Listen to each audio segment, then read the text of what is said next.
আসসালামু আলাইকুম সুপ্রিয় দর্শক, সবাইকে স্বাগত জানাচ্ছি বাংলা ভিউ টিভির সাপ্তাহিক সম্প্রচারিত স্বাস্থ্য বিষয়ক অনুষ্ঠান আপনার ডাক্তার।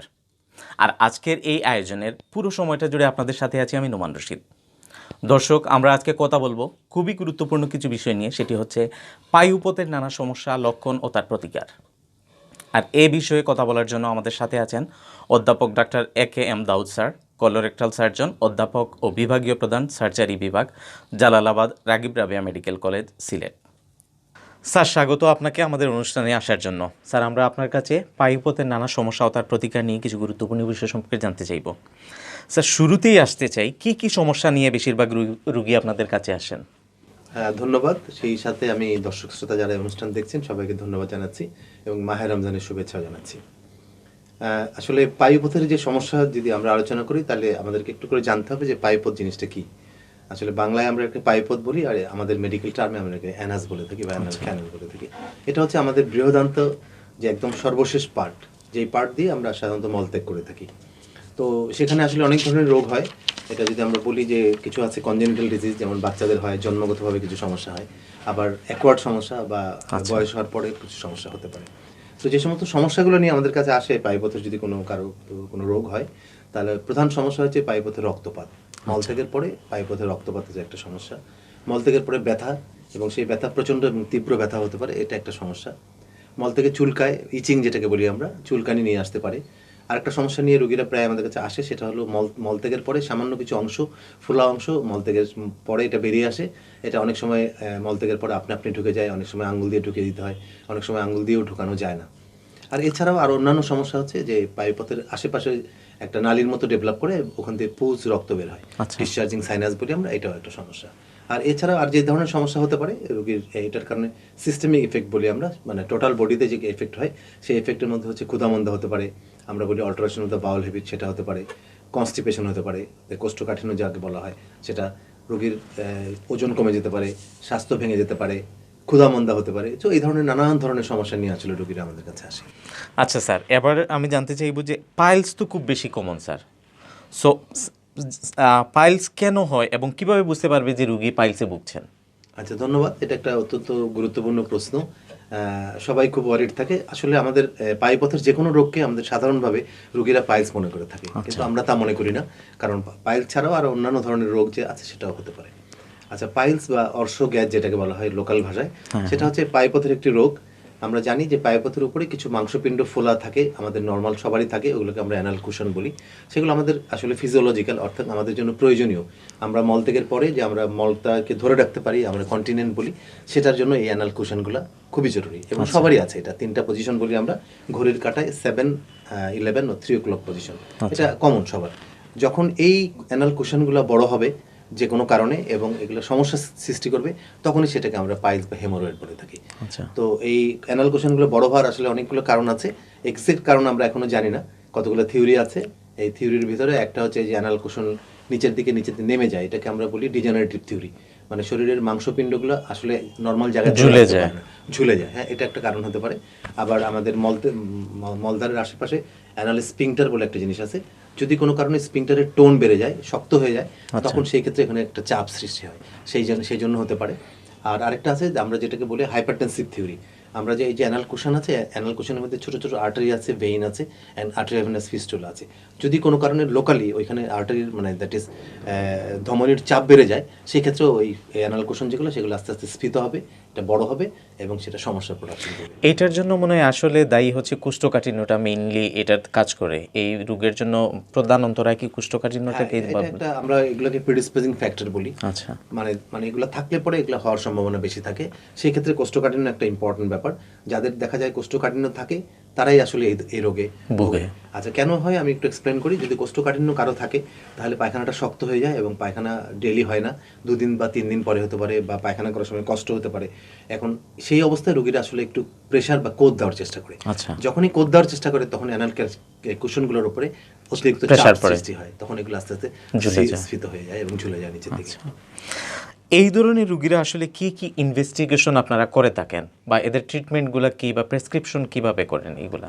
আচ্ছা, ধন্যবাদ। এটা সবাই জানতে চায় যে আসলে আমরা কিভাবে করি। তো এই চিকিৎসার কতগুলো পদ্ধতি আছে। তার আগে আমি কিভাবে এটা রোগ নির্ণয় করি সেটা একটু আলোচনা করি জি আমরা। জি স্যার। আসলে সাধারণত আমরা এগুলো রোগের হিস্ট্রি নেই, ইতিহাস বলি আমরা, যে রোগীর খুব ডিটেইলস একটা হিস্ট্রি নিতে হয় যে তার সমস্যাটা কিভাবে শুরু হলো, কবে শুরু হলো, সাথে অ্যাসোসিয়েটেড আর কি ধরনের সমস্যা আছে, আচ্ছা। রক্তপাতটা কেমন, এটা কি পায়খানার সাথে হয় না পরে হয়, এটা কি লাল নাকি এটা কালো রঙের, অনেক কিছু হিস্ট্রি আমরা ডিটেইলস নেই। নেওয়ার পরে আমরা রুগীকে পরীক্ষা করি, ফিজিক্যাল এক্সামিনেশন বলি আমরা, এটা আমরা চেম্বারেই করে থাকি। আমরা রুগীকে আমাদের হাতে গ্লাভস পরে রুগীর মলদ্বারের ভিতরে আঙ্গুল প্রবেশ করি, আমরা ভিতরটা চেক করি যে সাথে অন্যান্য কোনো প্রবলেম আছে কিনা। আরেকটা ছোট্ট পরীক্ষা আমরা করি যেটা আমরা চেম্বারে করে থাকি, সেটাকে বলা হয় প্রক্টোস্কোপিক্যাল পরীক্ষা। মানে আমাদের ছোট্ট একটা যন্ত্র আছে, এটার নাম হচ্ছে প্রক্টোস্কোপ, এর ভিতরে একটা লাইট সোর্স থাকে এবং এইটা আমরা খুব সাবধানে মলদ্বারের ভিতরে ঢুকিয়ে ভিতরের যে কানাল কুশনের যে অবস্থান, সেই অবস্থানগুলো আমরা নির্ণয় করি। তবে কিছু কিছু ক্ষেত্রে যদি আমরা সন্দেহ হয় যে রোগীর আর অন্য কোনো সমস্যা থাকতে পারে অ্যাসোসিয়েটেড, তখন একটা পরীক্ষা আমরা প্রায়ই করতে দিই, সেটা সবাই শুনে থাকবেন, এটার নাম হচ্ছে কোলোনোস্কোপি পরীক্ষা। এটা হচ্ছে একটা পরীক্ষা যেখানে একটা যন্ত্রের সাথে মানে মেশিন ঢোকানো হয় এবং এই মেশিনের সাথে একটা ভিডিও ক্যামেরা থাকে। সেই ক্যামেরা দিয়ে আমরা আস্তে আস্তে মলদ্বারের থেকে ঢুকে টোটাল বৃহদান্ত যেটা, সেটা পুরোটা আমরা পরীক্ষা করে আসতে পারি। এবং এটা একটা অ্যাডভান্টেজ হচ্ছে যে এখান থেকে আমরা ছবি নিতে পারি এবং এটার থেকে আমরা যদি কোনো সাসপিশিয়াস মানে সন্দেহজনক কোনো ধরনের কোনো আলসার বা ঘা থাকে বা টিউমার থাকে, সেখান থেকে আমরা একটা টুকরা মাংস পরীক্ষা নিতে পারি, যেটা কমনলি আমরা বায়োপসি বলে থাকি। আচ্ছা, বায়োপসির মাধ্যমে অ্যাকচুয়ালি নির্ণয় করা যায় যে ওইটা আসলে কি কারণে হয়েছে এই ইয়েটা। সেটার চেয়ে বেশি ইম্পর্টেন্ট হচ্ছে যে অনেক সময় দেখা যায় যে এই যে পাইলস বা হেমোরয়েডের সাথে বিশেষ করে বয়স্ক রোগীদের দেখা যায় যে কোলোরেক্টাল ক্যান্সার যেটাকে বলি হ্যাঁ, আমরা, হ্যাঁ, সেটা হওয়ার সম্ভাবনা থাকে। রিক্সি থাকে। হ্যাঁ, সেই কোলোরেক্টাল ক্যান্সারটাকে এক্সক্লুড করার জন্য অথবা সেটাকে নির্ণয় করার জন্য, এটার ধরন নির্ণয় করার জন্য বায়োপসি করা হয়ে থাকে। আচ্ছা স্যার, এবার আমি জানতে চাইবো যে স্যার, অনেকেরই ধারণা যে পাইলস এর কোনো স্থায়ী সমাধান নাই, অনেকেই এইটা ধারণা করে বা 100% কিউর হয় না। তো এই বিষয় নিয়ে আপনি কি বলবেন, এটা কি আদৌ 100% কিউর হওয়া সম্ভব? আচ্ছা, আমাদের দেশে আসলে কতগুলো স্টিগমা কাজ করে, মানে সোশ্যাল স্টিগমা বলি আমরা, একটা বিলিভ বা ফলস বিলিভ দেখা যায় যে মানে মানুষের মধ্যে বা রোগীর মধ্যে কাজ করে। আপনি ঠিকই বলেছেন, অনেক রোগীরাই মনে করে যে এই পাইলস বা হেমোরয়েড চিকিৎসা করলে ভালো হয় না, বারবার অপারেশন করা লাগে। তো আমি বলবো যে এটা আসলে একটা খুব ভ্রান্ত ধারণা। আচ্ছা। এই জন্য বলি যে আসলে আজকালকার যে সায়েন্টিফিক চিকিৎসা আমরা করি পাইলসের, সেটা আসলে totally curable, haemorrhoid totally curable. তবে মলদ্বারে আরও কিছু রোগ আছে যেগুলো দেখা যায় যে একটা অপারেশন হয় না, সেই অপারেশন হয়তো 2বার বা 3বার করা লাগতে পারে। এর মধ্যে উল্লেখযোগ্য একটা রোগ হচ্ছে ফিস্টুলা। আপনারা শুনে থাকবেন নালী বা ভগন্দর বলি থাকি আমরা, যে ফিস্টুলা যদি কারো থাকে এবং সেটা যদি হাই ভ্যারাইটি হয়, অনেকগুলো মুখ থাকে, সেই ক্ষেত্রে আমরা রোগীকে আগেই বলি যে আপনার এটা একটা অপারেশন হবে না, এটা স্টেজড অপারেশন লাগে। আজকে একটা অপারেশন করে দিলাম, 2 সপ্তাহ পরে বা 3 সপ্তাহ পরে আরেকবার অপারেশন করা লাগতে পারে। আসলে এই বিলিভটাই আমার মনে হয় মানে লোকজনরা কনফিউজ করে ফেলে যে ফিস্টুলার অপারেশন যেহেতু 2-3বার করা লাগে, পাইলসের অপারেশন হয়তো বা 2-3বার করা লাগতে পারে। আচ্ছা, পাইলসের চিকিৎসা পদ্ধতি নিয়ে আমরা একটু আলোচনা করি। আচ্ছা, চিকিৎসা পদ্ধতির কতগুলা পর্যায় আছে বা স্টেপ আছে। আচ্ছা। যেমন প্রথম হচ্ছে ডায়েটারি মডিফিকেশন। এটা হলো খুব খুব বেশি ইম্পর্টেন্ট, কারণ আমরা আগেই বলেছি যে কনস্টিপেশন একটা প্রিডিসপোজিং ফ্যাক্টর এবং অপারেশনের পরে বা চিকিৎসার পরেও যদি কনস্টিপেশন থেকে থাকে, আচ্ছা। তাহলে সেই রোগীর সিমটমসগুলো অনেক দিন পারসিস্ট করে। তাহলে ডায়েটারি মডিফিকেশন বলতে আমরা বুঝি যে আমরা এমন খাবার খাবো যাতে আমাদের স্টুলটা নরম থাকে এবং কনস্টিপেশন হবে না। এর মধ্যে ইম্পর্টেন্ট হচ্ছে ভেজিটেবলস, সব ভেজিটেবল, সব ফ্রুটস, এগুলোকে বলি আমরা ফাইবার কন্টেনিং ডায়েট। যেমন আমরা যদি এক্সাম্পল দেই, পালং শাক বা ডাঁটা শাক, মানে আঁশ জাতীয় খাবারগুলা। ইয়েস, সেগুলো এবং ফ্রুটস, অল ফ্রুটস, এগুলো আমাদের কনস্টিপেশনকে প্রিভেন্ট করতে সাহায্য করে। 2 নম্বর হচ্ছে আমাদের বেশি করে পানি খেতে হবে, কারণ আমরা জানি যে মলকে নরম রাখার জন্য আমাদের শরীরে প্রচুর পরিমাণ পানির প্রয়োজন হয়। তাহলে একজন সুস্থ লোকের মানে মিনিমাম 6 থেকে 8 গ্লাস পানি ডেইলি খাওয়া উচিত। 2 নম্বর হচ্ছে আমাদের কিছু লাইট এক্সারসাইজ করা উচিত। আমরা জানি যে আমরা যখন মলত্যাগ করি তখন আমাদের নিচের দিকের পেটের তলার দিকের কিছু মাসলস এবং স্পিংটারগুলো কাজ করে। এখন এগুলো যদি খুব ভালো মতো সচল কাজ করতে না পারে, তাহলে কনস্টিপেশন হওয়ার সম্ভাবনা থাকে, যেটা আমরা দেখি যে বয়স্ক লোকের হয় বা যাদের পার্কিনসনিজম আছে বা যাদের নিউরোলজিক্যাল ডিসঅর্ডার আছে, হ্যাঁ, যারা স্ট্রোকের রোগী, তারা প্রেশার দিতে পারেন না, সেই কারণে কনস্টিপেশন হয়। আচ্ছা, এটা হলো ডায়েটারি মডিফিকেশন। এবং এর মধ্যে আরেকটা ইম্পর্টেন্ট ব্যাপার হচ্ছে যে কিছু কিছু খাবার আছে এবং কিছু কিছু মানে ড্রাগস বা মেডিসিন আছে যেগুলো আমাদের কনস্টিপেশন করে। তো সেই ব্যাপারে আমাদের খুবই সতর্ক হওয়া উচিত। আমরা অনেক সময় প্রায়ই দেখে থাকি বাংলাদেশের রুগীরা বিনা প্রয়োজনে অনর্থক মানে কিছু কিছু ওষুধ মানে কিনে খান, প্রেসক্রিপশন ছাড়াও খান, ফার্মেসি থেকে নিয়েও খান। তো এটার ব্যাপারে আমি একটু গুরুত্ব দিয়ে বলতে চাই যে কিছু কিছু ড্রাগস আছে বা মেডিসিন আছে যেগুলো খুবই নটোরিয়াস ফর ডেভেলপিং কনস্টিপেশন। তো এর মধ্যে একটা ইম্পর্টেন্ট হচ্ছে আয়রন। যে সমস্ত মানে ওষুধের মধ্যে আয়রন আছে, আয়রন ট্যাবলেটটা সাংঘাতিকভাবে কনস্টিপেশন করে। আচ্ছা। এক 2 নম্বর হচ্ছে কিছু ওষুধ আছে আমরা মানসিক অবসাদের জন্য প্রায় অনেক রোগীরা দিনের পর দিন খেয়ে থাকেন। আমরা এগুলোকে ট্রাইসাইক্লিক অ্যান্টিডিপ্রেসেন্ট বলি, মানসিক অবসাদের জন্য। হয়তো ডাক্তার সাহেব দিয়েছিলেন 7 দিনের জন্য, কিন্তু রোগীরা এটা খেয়ে একটু আরাম পেয়ে যায়, একটু ওয়েলবিং মনে হয়, এবং দেখা যায় যে তারপর স্টপ করে দেয়, মাস দিনের পর দিন এটা খেতে থাকে, এবং এটাও নটোরিয়াস ফর কনস্টিপেশন। আচ্ছা, এটা গেল আমরা আমাদের ডায়েটারি। তারপর হচ্ছে লাইফস্টাইল মডিফিকেশন, এটা একটা ভেরি ইম্পর্টেন্ট স্টেপ। সেটা হচ্ছে আমরা বলি যে আজকালকার সিডেন্টারি ওয়ার্ক যে বেড়ে গেছে, শারীরিক পরিশ্রম অনেক কম করে আমরা অনেক যারা দেখি, যারা ব্যাংকার, যারা অফিসে কাজ করে, কম্পিউটার অপারেটর, তার অনেকক্ষণ বসে কাজ করতে হয়। এই অনেকক্ষণ বসে কাজ করলেও ওই যে অ্যানাল কুশনের উপর এক ধরনের প্রেশার ক্রিয়েট হয়। তো এটার জন্য যেটা করতে হবে, আমরা অ্যাডভাইস দিই যে একটানা বসে না থেকে আপনি 2 ঘন্টা 3 ঘন্টা কাজ করেন, তারপরে একটু হেঁটে আসেন, একটু ঘুরে আসেন, তারপরে আপনি আবার ওয়ার্কে বসেন। এটাকে বলা হচ্ছে লাইফ, মানে রিলেন্টলেসলি না বসে একটু ব্রেক দিয়ে দিয়ে। এক্স্যাক্টলি, এটাকে বলি আমরা লাইফস্টাইল মডিফিকেশন। 3 নাম্বার হচ্ছে ওষুধের মাধ্যমে চিকিৎসা। আচ্ছা, ওষুধের মাধ্যমে চিকিৎসা হচ্ছে আজকাল আমরা প্রথম যে ড্রাগটা আমরা ব্যবহার করি সেটা হলো আমরা ল্যাক্সেটিভ বলি বা স্টুল সফটনার। তাহলে আজকাল মার্কেটে আমাদের অনেক ধরনের ল্যাক্সেটিভ পাওয়া যায়, ল্যাকটুলোজ সিরাপ বলি আমরা, এছাড়া অনেক ধরনের খাবার ট্যাবলেট বা ওষুধ অনেক কিছু বেরিয়ে গেছে। তো মূল কথা হচ্ছে আমাদের স্টুলটাকে নরম রাখতে হবে। আচ্ছা, 2 নম্বর হচ্ছে মানে কিছুদিন আগ পর্যন্ত আমাদের আসলে এই হেমোরয়েড বা অ্যানাল কুশনের সাইজগুলো কমানোর জন্য আসলে কোনো মেডিসিন ছিল না। রিসেন্টলি আমাদের মার্কেটে 2টা মেডিসিন আসছে, যেটা আমরা ব্যবহার করছি, এবং দেখা যায় যে অনেক রোগীরা উপকৃত হচ্ছেন। আচ্ছা। এর মধ্যে একটা ড্রাগস হচ্ছে আমরা বলি যে এটা ড্যাফলন নামে বাজারে পাওয়া যায়। তো এটা এক ধরনের ড্রাগস, ফ্লেভোনয়েড ডেরিভেটিভস।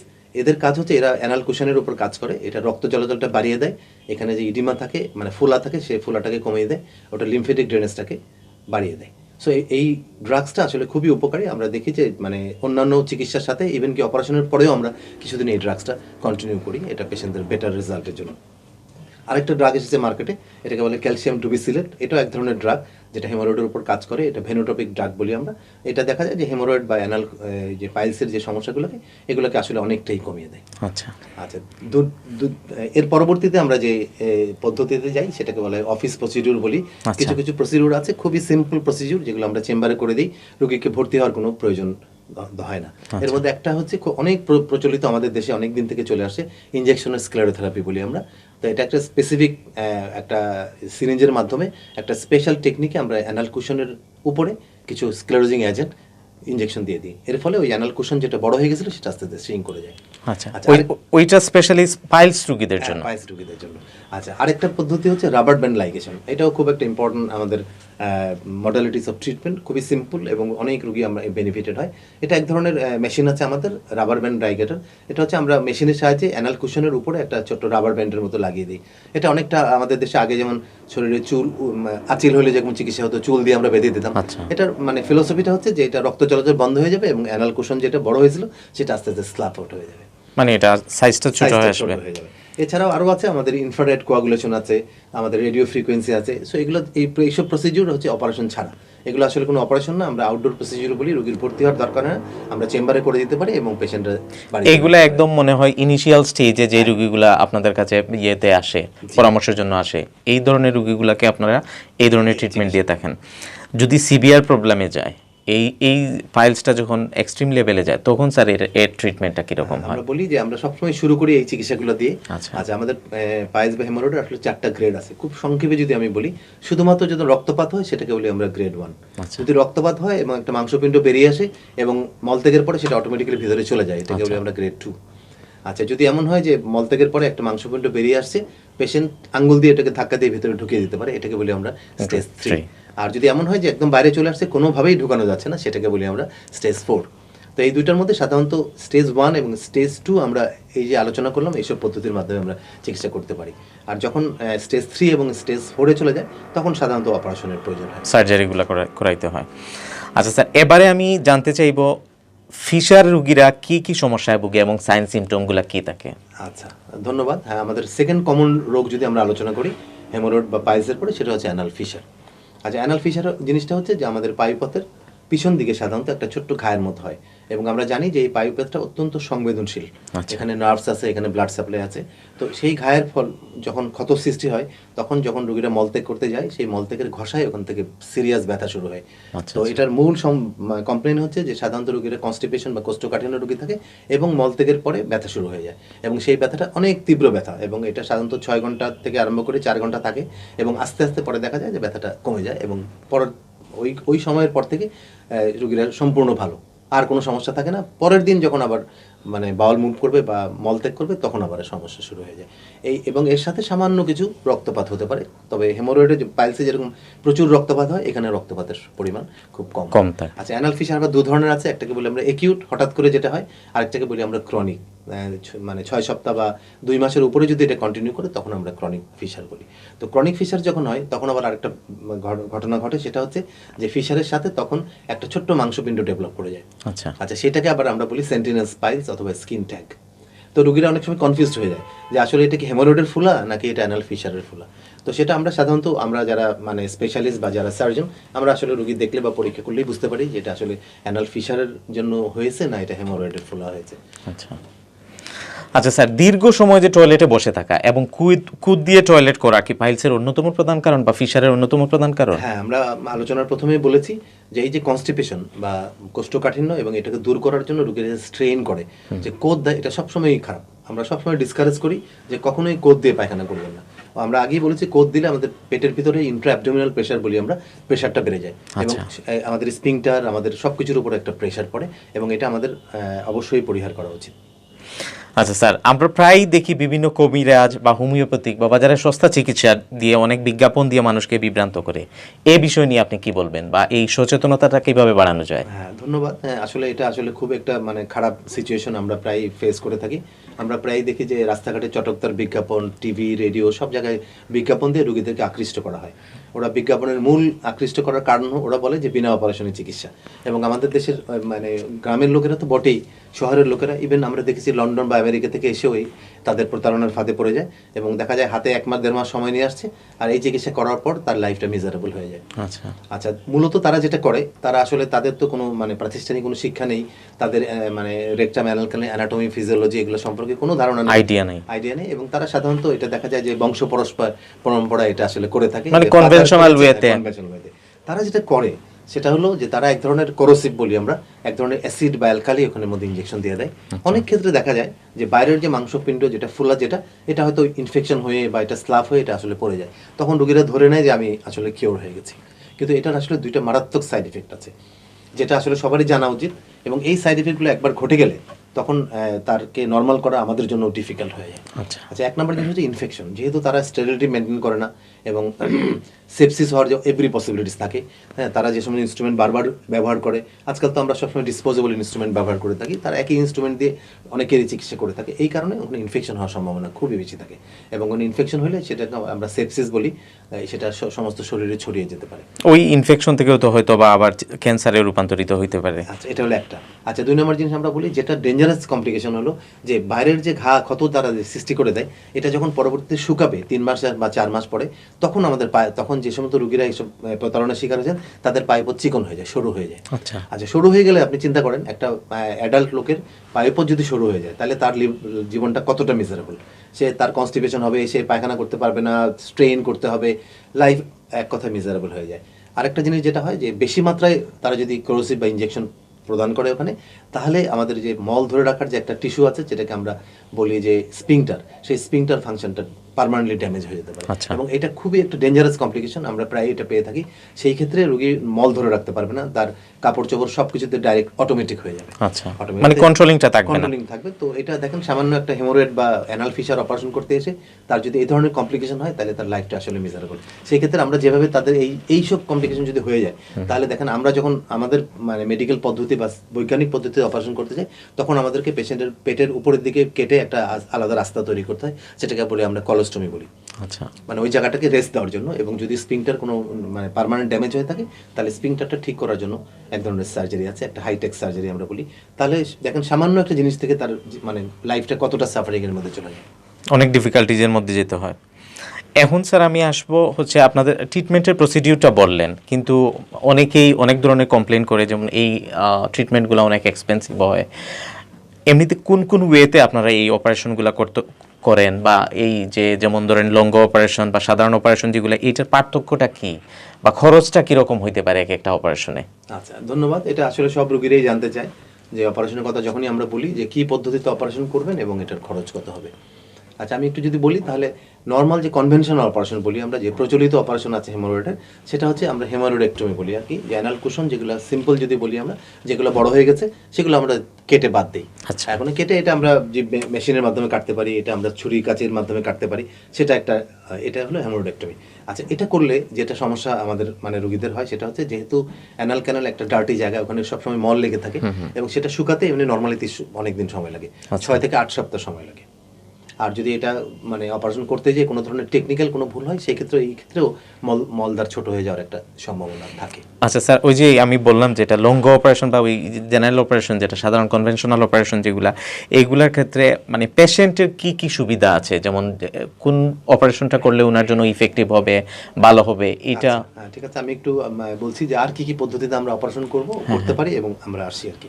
তো যেহেতু এই মলদারে কেটে যে কনভেনশনাল অপারেশন করলে এটা শুকাতে সময় লাগে এবং রোগীর ব্যথা হয়, কিছু রক্তপাত হয়, হ্যাঁ, এবং পরবর্তীতে পায়খানা মলদার একটু সামান্য ছোট হয়ে যাওয়ার সম্ভাবনা থাকে। আচ্ছা। এই সমস্যাগুলোকে প্রিভেন্ট করার জন্য বা যেগুলো যেন না হয় সেই জন্য একটা পদ্ধতি 90 দশকে আসলে আমাদের দেশে এসেছে। এটার নাম হচ্ছে লঙ্গ অপারেশন। এটা অনেকেই হয়তো আপনারা নাম শুনে থাকবেন। এটা একটা এমন একটা পদ্ধতির অপারেশন, এটাকে বলি আমরা স্ট্যাপল হেমোরয়েডেক্টমি আমাদের ভাষায়। তার মানে এক ধরনের মেশিনের সাহায্যে মলদ্বারের বাইরের দিকে না কেটে আমরা মেশিনটা ভিতরে ঢুকিয়ে মলদ্বারের উপরে অ্যানাল কুশনের একটা অংশ আমরা কেটে নিয়ে চলে আসি এবং অটোমেটিকলি সেই জায়গায় স্ট্রিচ হয়ে যায়। আচ্ছা, এটার সুবিধা হচ্ছে যে বাইরের দিকে যেহেতু কোনো কাটা থাকে না, তাহলে পেশেন্টের ব্যথা হবে না, পেশেন্টের রক্তপাত হবে না এবং এটা আমরা লেস ইনভেসিভ বলি। যেমন ওই মানে কনভেনশনাল অপারেশন ভালো হতে 8 থেকে 6 সপ্তাহ লাগবে, বাট লঙ্গ অপারেশনের পেশেন্টরা 1 সপ্তাহের মধ্যে মোটামুটিভাবে ভালো হয়ে যাবে। বাইরের দিকে কোনো কাটাছেঁড়া থাকবে না, কোনো ঘা থাকবে না, রক্তপাত এগুলো হবে না। তবে একটা সমস্যা আছে লঙ্গ অপারেশনে, সেটা হচ্ছে যে আসলে case selection is very important. যে আমরা একদম কেস সিলেকশন করতে হবে কোন অপারেশন কোন স্টেজে আমরা লঙ্গ অপারেশনটা করতে পারবো, এটা একটা ইম্পর্টেন্ট। এবং technical hand is very important. যে সার্জন বা যে ডাক্তার আপনার অপারেশন করবেন ওনার কী পরিমাণ ট্রেনিং আছে, কী পরিমাণ এক্সপোজার আছে, সেটা একটা ইম্পর্টেন্ট ব্যাপার। আচ্ছা, আর এটা ডিসঅ্যাডভান্টেজ যদি আমরা বলি যে এটার আসলে সমস্যাটা কোথায়, প্রবলেমটা কি, সেটা হচ্ছে আমরা যে ডিসপোজেবল স্টেপলার ব্যবহার করি সেটা হলো ডিসপোজেবল। তার মানে হচ্ছে একটা রোগীর জন্য একটা স্টেপলার আমরা ব্যবহার করি। এটা রিলেটিভলি একটু দাম, যেমন আগে যখন ইউরোপিয়ান সোর্স ছিল তখন এটা বেশ দাম ছিল, একটা স্টেপলারের দাম 25 থেকে 30 হাজার টাকা ছিল। আচ্ছা। আর এখন মার্কেটে আমাদের কিছু চাইনিজ স্টেপলার আছে, তো এগুলো আমরা ভালো রেজাল্ট পাচ্ছি, এগুলো 10 থেকে 12 হাজার টাকার মধ্যেই অ্যাভেলেবল। তাহলে যদি কেউ লঙ্গ অপারেশন কেউ করতে চায়, নর্মাল অপারেশনের চেয়ে এই স্টেপলারের খরচটা তার অতিরিক্ত লাগবে, এটা হলো ইম্পর্টেন্ট। আচ্ছা, এখন আমরা ওই আরও কিছু লেটেস্ট টেকনোলজিতে অপারেশন করে থাকি, এগুলো আমি একটু আপনাদের জানার জন্য বলি। আরেকটা প্রসিডিউর আছে যেটা আমরা না কেটে অপারেশন করতে পারি, সেটা হলো Doppler guided haemorrhoidal artery ligation. আচ্ছা, এই পদ্ধতিতে আমাদের এক ধরনের স্পেশাল ডপলার আছে, যে ডপলারের সাহায্যে আমরা মলদ্বারে প্রবেশ করিয়ে অ্যানাল কুশনের উপরে যে রক্ত চলাচল নালীটা বৃদ্ধি বা স্ফীত হয়ে গেছিলো সেটা আমরা টাই করে মানে বেঁধে দিতে পারি। তো সেটা যদি আমরা বেঁধে দিতে পারি তাহলে দেখা যায় যে অ্যানাল কুশনটা আস্তে আস্তে ছোটো হয়ে যায় এবং রক্ত পড়া এবং ফুলা এবং সব কিছু আস্তে আস্তে মোটামুটি কমে যায়। তো এটা একটা খুবই ভালো পদ্ধতি। এটা এই সিলেটে আমি প্রথম এই পদ্ধতি চালু করেছি এবং আমি এটা করে যাচ্ছি এবং এটার রেজাল্ট অনেক ভালো। আবার যদি আমরা কেস সিলেকশন ঠিকঠাক মতো একটা করতে পারি, মানে কেস সিলেকশনটা খুবই ইম্পর্টেন্ট এই ক্ষেত্রে। আরেকটা পদ্ধতি বলি, আমরা বিনা কেটে আমরা আরেকটা অপারেশন করতে পারি, সেটা হচ্ছে মানে রেডিও ফ্রিকোয়েন্সি অ্যাবলেশন। তাহলে রেডিও ফ্রিকোয়েন্সি হচ্ছে এক ধরনের ডিভাইস, এক ধরনের এনার্জি, যেটা আমরা যদি হেমোরয়েডের মধ্যে টাচ করি তাহলে হেমোরয়েডটা আস্তে আস্তে ছোটো হয়ে যায়। তো সেখানে আমাদের হেমোরয়েড মানে যেটি স্পাইলস বা অ্যানাল কুশন সেটা কাটার প্রয়োজন হয় না, তবে সেটাকে ওই রেডিও ফ্রিকোয়েন্সি দিয়ে আমরা এটাকে অ্যাবলেশন বলি, আমরা সেটাকে আসলে ছোটো করে দিতে পারি। আচ্ছা, আর সবচেয়ে লেটেস্ট যে পদ্ধতিতে আমরা আজকাল অপারেশন করছি সেটা হচ্ছে লেজার। আপনারা সবাই নিশ্চয়ই শুনে থাকবেন, লেজারের নাম শুনে থাকবেন। এটা মেডিকেল সায়েন্সে অনেকদিন থেকে চলে আসছে। লেজারের মাধ্যমে স্কিন, ইএনটি, তারপরে হচ্ছে কসমেটিক সার্জারি, বিভিন্ন ধরনের সার্জারিতে, ইউরোলজি, বিভিন্ন সার্জারি লেজার ইউজ করা হয়। রিসেন্টলি আমরা কোলোরেক্টাল সার্জারিতে লেজার ব্যবহার করছি, এই লেজারের সাহায্যে আমরা অপারেশন করছি। আপনারা সবাই জানেন লেজার হচ্ছে একটা রশ্মি, একটা স্পেশাল আলোক রশ্মি, যেটা টিস্যুতে টাচ করলে সেই টিস্যুটা আস্তে আস্তে বার্ন হয়ে যায় এবং এটা আস্তে আস্তে শ্রিঙ্ক করে যায়। তো লেজারের মাধ্যমে হেমোরয়েড যখন আমরা অপারেশন করি সেই ক্ষেত্রে অ্যাডভান্টেজ হলো সেই যে রোগীর কোনো কাটাছেঁড়া থাকবে না, বাইরে থেকে কোনো কিছু দেখা যাবে না, রোগীর কোনো মানে উন্ড বা এখানে কোনো ক্ষতর সৃষ্টি হবে না, মলদার ছোট হয়ে যাওয়ার কোনো সম্ভাবনা থাকবে না। তো এবং এটা লেস ইনভেসিভ। লেজার অপারেশন যদি আমরা আজকে করি, কালকেই আমরা পেশেন্টকে ডিসচার্জ করে দিতে পারি। আচ্ছা, তাইলে ওইটাও সম্ভবত একটু বেশি এক্সপেন্সিভই হবে এই অপারেশনটা। না, আসলে এটা তো আসলে পার্সোনাল সেট আপ। সিলেটে আমি প্রথমবারের মতো লেজার মেশিন এনেছি এবং আমি এটা করে যাচ্ছি। কিছুটা দাম লেজার মেশিন, কিন্তু ইন জেনারেল যদি আমরা বলি অপারেশনের খরচ কিন্তু তেমন নয়। আচ্ছা স্যার, এখন আমি জানতে চাইবো পোস্ট অপারেটিভ কমপ্লিকেশন কি কি হতে পারে? সাধারণত অপারেশনের পরপর কি কি কমন কমপ্লিকেশন আপনারা ফেস করে থাকেন? আচ্ছা, অত্যন্ত গুরুত্বপূর্ণ প্রশ্ন, এটা রোগীরাও জানতে চায়। তো আমি যেটা বলতে চাই যে অপারেশনের কমপ্লিকেশনের মধ্যে একটা কমপ্লিকেশন হচ্ছে ব্লিডিং, রক্তপাত। আচ্ছা, ধরেন অপারেশন হলো সকালে, এটা বিকালে হতে পারে বা এটা 24 ঘন্টার মধ্যে হতে পারে, এটাকে আমরা রিঅ্যাকশনারি হেমোরেজ বলি। আবার দেখা যায় 10 দিন বা 12 দিন পরে হতে পারে, এটা আমরা সেকেন্ডারি হেমোরেজ বলি। তো এটা খুব কমন হেমোরয়েডের ক্ষেত্রে, সমস্ত জায়গায়, দুনিয়ার সব জায়গায় দেখা যায় যে এই ধরনের একটা ব্লিডিং হতে পারে, তবে খুব বেশি না, 2 to 3%। আমি 100টা অপারেশন করলে 2 জনের বা 3 জনের এটা হতে পারে। তবে এটা দেখি আমরা যাদের কোমরবিডিটি থাকে, যেমন ডায়াবেটিস আছে, হাইপারটেনশন আছে, তারপরে হার্টের ওষুধ খায়, তাদের মধ্যে এই প্রবণতা একটু বেশি দেখা যায়। আচ্ছা, আরেকটা কমপ্লিকেশন আমি একটু আগেই বলেছি যে যদি আমরা খুব প্রপার টেকনিকে যদি অপারেশনটা না করি, স্পেশালি কনভেনশনাল অপারেশনের কথা যদি আমরা বলি, তাহলে পেশেন্টের মলদার শুরু হয়ে যাওয়ার একটা সম্ভাবনা থাকে। স্যার এবারে আমি জানতে চাইবো, যারা পাইলস বা ফিশারের খুব একটা পাত্তা দিচ্ছেন না, মানে একদম ইগনোর করে যাচ্ছেন, এই পেশেন্টরা ফিউচারে কি কি প্রবলেম ফেস করতে পারে? আচ্ছা, ধন্যবাদ। যেমন দুটোর ক্ষেত্রে দুরকম আর কি। যদি হেমোরয়েড বা পাইলসের পেশেন্টরা যদি আসলে চিকিৎসা করলো না ঠিক মতো, তাহলে যে সমস্যা হতে পারে, আমরা আগেই বলেছি যে মলদ্বারের পর একটা অংশ বেরিয়ে আসে, আবার ঢুকে যায়, পার্মানেন্টলি বেরিয়ে আসে, ঢোকানো যায় না। এইটা এক ধরনের কমপ্লিকেশন। হঠাৎ করে দেখা যাবে যে মলদ্বারের একটা বিরাট অংশ বাইরের দিকে চলে আসছে, এটাকে আমরা প্রোলাপস বা থ্রম্বাস হেমোরয়েড বলে থাকি। এটা একটা ইমার্জেন্সি কন্ডিশন। তখন পেশেন্ট আসলে ভয় পেয়ে যায়, আতঙ্কিত হয়ে যায়, ব্লিডিং হয়। তো এটা একটা কমপ্লিকেশন, এটা হতে পারে। আর অ্যানাল ফিশারের ক্ষেত্রে যেটা কমপ্লিকেশন বলি আমরা, সেটা হচ্ছে যে পেশেন্টের আসলে খুব সাফারিং হয়। যারা অ্যানাল ফিশারে ভুগছেন তারা নিশ্চয়ই দেখবেন যে জীবনের যে লাইফ স্টাইলের যে ইয়েটা, সেটা আসলে থাকে না। যেমন ধরুন আপনি অফিস বা আপনি ছাত্র বা আপনি ধরেন একটা চাকরি করেন, যে কোনো কিছু করেন, আপনার যদি সকালবেলা বাউলটা ভালো মতো ক্লিয়ার না হয় এবং ব্যথা শুরু হয়ে যায়, তখন দেখবেন যে আপনি কোনো কাজে কনসেন্ট্রেট করতে পারবেন না, আপনার কাজের কোয়ালিটি আসলে অনেকটাই কমে যাবে। ধন্যবাদ স্যার। স্যার অনেক কিছু জানার ছিল, কিন্তু আমরা অনুষ্ঠানের একেবারে শেষে চলে আসছি। অনেক ধন্যবাদ স্যার আপনাকে আমাদের অনুষ্ঠানে যোগ দেওয়ার জন্য। আমরা অনেক গুরুত্বপূর্ণ বিষয় জানতে পারলাম। স্যার দর্শকের উদ্দেশ্যে যদি কিছু বলেন। দর্শকদের উদ্দেশ্যে আমি যেটা বলছি যে আপনারা পায়খানার সাথে পরে যদি রক্ত যায়, তাহলে আতঙ্কিত হবেন না, অবশ্যই একজন ভালো ডাক্তারের পরামর্শ নেবেন এবং রোগ নির্ণয় না করে কোনো ওষুধ খাবেন না। আমরা প্রায় দেখে থাকি যে মলদ্বারেতে রক্ত যাচ্ছে, ফার্মেসি বা নিকটস্থ গ্রামের ডাক্তারের থেকে ওষুধ খাচ্ছে দিনের পর দিন। এটা আপনারা কখনোই করবেন না। আপনার রোগটা কী এবং এক্স্যাক্টলি কী, এটা কোন পর্যায়ে আছে, সেটা আপনারা নির্ণয় করবেন। এবং আমরা আলোচনায় যেটা বলেছি যে হেমোরয়েড, পাইলস বা ফিশার, এগুলো নিয়ে ভয় পাওয়ার কিছু নেই। এগুলো আসলে এই অপারেশন ছাড়াও নানান ধরনের আমাদের টেকনোলজি আছে, যেগুলোতে বিনা অপারেশনে আমরা অনেক রোগীকেই ভালো করে ফেলতে চাই। আর পরিশেষে আরেকটি কথা বলি যে আমরা আসলে একটা খারাপ দিন অতিবাহিত করছি। করোনা, আপনারা জানেন যে করোনা এপিডেমিকের মধ্যে আমরা আছি। তো যেহেতু এটা ভাইরাল ডিজিজ, এটার তো আসলে কোনো ট্রিটমেন্ট এখনো বেরোয় নেই, আমাদেরকে এটা প্রতিরোধ করাই আমাদের কাম্য। তো প্রতিরোধের মধ্যে অনেক কিছু আছে, তবে দুইটা জিনিস খুব ইম্পর্টেন্ট। সেটা হচ্ছে আমরা বিনা প্রয়োজনে ঘরের বাইরে যাব না, পাবলিক গ্যাদারিং অ্যাভয়েড করব, বাইরে যখনই যাব তখন আমরা মাস্ক পরবো, এটা ইম্পর্টেন্ট। আর 2 নম্বর হচ্ছে স্বাস্থ্যবিধি, সেটা আমরা মেনে চলবো, হাত ধোবো আমরা, এবং আমরা যতটুকু সম্ভব শারীরিক দূরত্ব মেনটেন করে চলবো। এবং আপনার যখনই অপরচুনিটি আসবে তখনই আপনি ভ্যাকসিন নেবেন। আমরা দেখেছি যে ভ্যাকসিন নিলে পরে যে কোভিডের যে কমপ্লিকেশন হওয়ার সম্ভাবনা, সেটা অনেকটাই কমে থাকে। দর্শক, এই ছিল আমাদের আজকের আলোচনা। আমরা অনুষ্ঠানের একেবারেই শেষে চলে আসছি। তবে যেতে যেতে একটি কথাই বলতে চাই, পাইলস, ফিস্টুলা বা পায়ুপথের যে কোনো সমস্যার জন্য একজন ভালো কোলোরেক্টাল সার্জনের পরামর্শ নিয়ে আমাদের প্রপার ডায়াগনোসিস এবং ট্রিটমেন্ট করতে হবে। আমরা সবসময় এই ভুলগুলো করে থাকি। আসুন আমরা এই বিষয়ে খুবই সচেতন হই এবং সুস্থ থাকি, সুস্থভাবে বাঁচি। সবার সুস্থ জীবন প্রত্যাশা করে আজ আমি বিদায় নিচ্ছি। আগামী পর্বে হাজির হব নতুন কোনো অতিথি নিয়ে, নতুন কোনো বিষয় নিয়ে। ততক্ষণ পর্যন্ত সবাই ভালো থাকবেন, নিরাপদে থাকবেন, জরুরি প্রয়োজন ব্যতীত ঘরে থাকুন। আর হ্যাঁ, বাংলা ভিউ টিভির সঙ্গেই থাকুন। আল্লাহ হাফেজ।